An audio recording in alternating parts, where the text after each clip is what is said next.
Hi சொந்தங்களே, அனைவருக்கும் வணக்கம். இன்றைக்கி நம்ம சேனலில் பார்க்க போகிற வீடியோ பொட்டேட்டோ ஸ்ப்ரிங் ரோல் தான் பார்க்க போகிறோம். எப்படி செய்கிறதுன்னு வாங்க பார்க்கலாம். வீடியோக்குள்ளே போவோம். இப்போ அந்த பொட்டேட்டோ ஸ்ப்ரிங் ரோல் செய்கிறதுக்கு நம்ம சீட் ரெடி பண்ண போகிறோம்.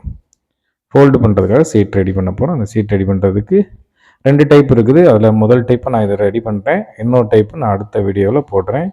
இப்போ அது செய்கிறதுக்கு மைதாவில் கொஞ்சமாக ஆயில் சேர்த்தாச்சு, சால்ட்டு சேர்த்துருக்குறோம், கொஞ்சம் வாட்டரு மிக்ஸ் பண்ணி கொஞ்சம் டைட்டாக பூரிக்கட்டையை வச்சு தேய்க்க போகிறோம் சீட்டு. அதனால் கொஞ்சம் டைட்டாக பிசைஞ்சிக்கலாம், ரொம்ப லூஸ் ஆகிடக்கூடாது.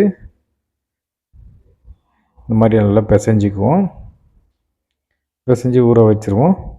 அடுத்து இப்போ நம்ம இதுக்குள்ளே வைக்க போகிற மசாலா ரெடி பண்ணுவோம். பக்கத்தில் ஆயில் ஊற்றியாச்சு. அதோட சோம்பு சேர்த்துருக்குறோம். அதோட சின்ன சின்னதாக வெட்டி வச்சு ஆனியன் சேர்த்துருக்குறோம். அப்படி வதக்கிடலாம் நல்லா.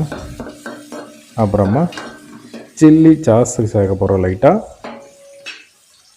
காரத்துக்கு இதில் சில்லி சாஸு, அப்புறமா சில்லி பவுடர் சேர்ப்போம். அப்புறம் கொஞ்சமாக சில்லி சாஸ் சேர்த்துக்கலாம்.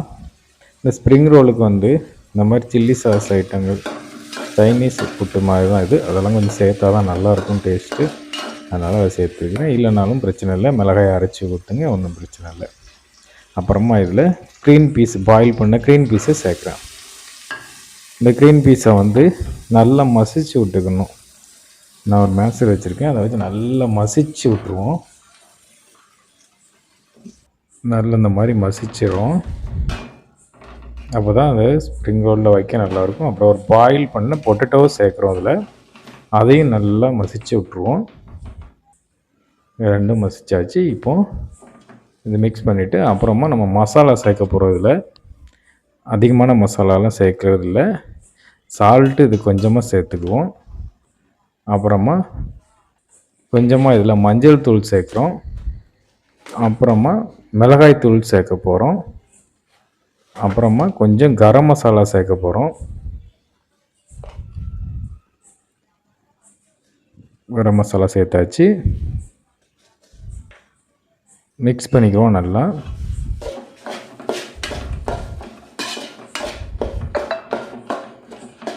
மிக்ஸ் பண்ணியாச்சு.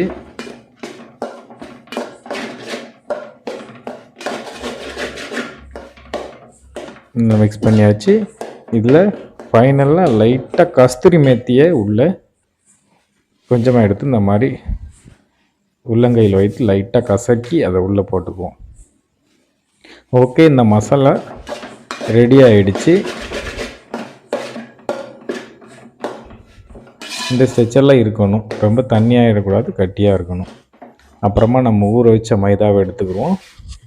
எடுத்து ரவுண்டாக தேய்க்கணும். இந்த மாதிரி தேய்க்கும் போது இந்த மாதிரி நிற்கணும். ரொம்ப நீங்கள் தனியாக பிசைஞ்சிட்டிங்க மாவை அப்படின்னா அந்த மாதிரி வராது. இப்போ ஒரு கட்டரை வச்சு நம்ம கட் பண்ணிக்கிறோம். சைடில் உள்ளதெல்லாம் கட் பண்ணி எடுத்துக்கிடுவோம். ஒரு சில பேர் அதை ஃபுல் ரோல் செஞ்சு கட் பண்ணுவாங்க. நம்ம அப்படி செய்கிறதில்ல. இதை கட் பண்ணியே நம்ம சின்ன சின்ன ரோலாக செஞ்சு ஆயிலில் ஃப்ரை பண்ண போகிறோம். ஒரே ரோலாக செஞ்சு கட் பண்ணலை.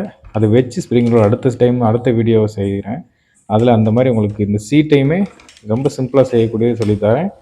அப்புறமா ஃபுல்லாக செஞ்சு அதை கட் பண்ணி காமிக்கிறேன். இப்போது இந்த மாதிரி கட் பண்ணியாச்சு. கட் பண்ணி அந்த மசாலாவை அந்த மாதிரி உருட்டி வச்சு அந்த மாதிரி ஃபோல்டு பண்ணால் ஓகே, அவ்வளோதான், முடிஞ்சது. இதை நம்ம அப்படியே வச்சு ஆயிலில் ஃப்ரை பண்ண போகிறோம். இந்த மாதிரியே எல்லா பீஸையும் நம்ம கட் பண்ணி எடுத்துக்கலாம்.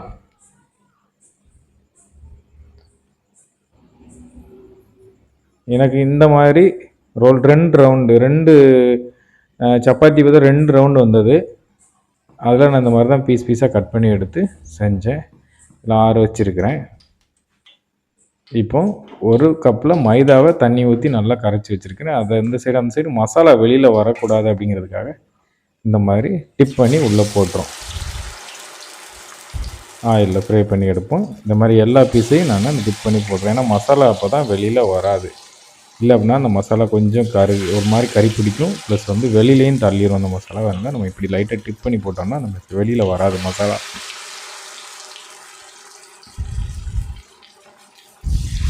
ஈவினிங் ஸ்நாக்ஸை பிள்ளைங்களுக்கு செஞ்சு கொடுங்க, நல்லா சாப்பிடுவாங்க, நல்லாயிருக்கும். இது நல்லா ஃப்ரை பண்ணிக்கிட்டு இருக்கோம். ஃப்ரை பண்ணி எடுத்து காமிக்கிட்டேன் பாருங்கள். நல்லா ஃப்ரை ஆகிடுச்சு. ஒரு மசாலாவும் வெளியில் போகலை, எல்லாம் உள்ளேயே அப்படியே இருக்குது பாருங்கள். அழகாக ஃப்ரை ஆகி வந்துடுச்சு. ட்ரை பண்ணி பாருங்கள், ரொம்ப சிம்பிளாக செய்யலாம் இதை, நல்லாயிருக்கும். ஆனால் நெக்ஸ்ட்டு ஒரு வீடியோ போட்டேன், அதில் அந்த சீட் எப்படி ரெடி பண்ணுறது நான் உங்களுக்கு சொல்லித்தரேன். இப்போ ரெடி ஆகிடுச்சு. இவ்வளோ நேரம் என் வீடியோ பொறுமையாக பார்த்த எல்லோருக்கும் ரொம்ப ரொம்ப ரொம்ப நன்றி. இதே மாதிரி ரெகுலராக ஸ்நாக்ஸ் ரெசிப்பியாக நான் போடுறேன், பாருங்கள், சப்போர்ட் பண்ணுங்கள். தேங்க்யூ.